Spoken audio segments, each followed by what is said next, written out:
करते हैं bureau chief बावलनगर doctor Zafar भुट्टा अराई से, जहां डिप्टी कमिश्नर जुल्फकार अहमद की हदायत पर एसी ने गला मंडी का दौरा किया।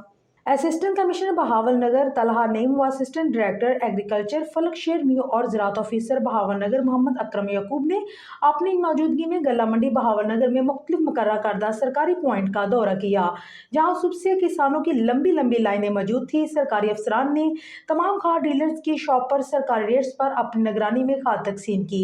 इंतजामिया बहावलनगर ने सख्त मौक़िफ़ अपनाते हुए कहा है कि सरकारी रेट से ज़ायद पैसे वसूल करने वाले खाद डीलर्स और कमीशन एजेंट का फौरी चालान करेंगे और उन्हें भारी जुर्माना भी आयद किया जाएगा। इस मौके पर किसानों की शिकायत पर ज़ायद कीमत और नाजायज मुनाफा कमाने पर फरीफरोश पर छापा मारा और ब्लैक में खाद फरोख्त करने पर खाद कब्जा में लेकर उसके खिलाफ मुकदमा दर्ज करने का हुक्म दे दिया।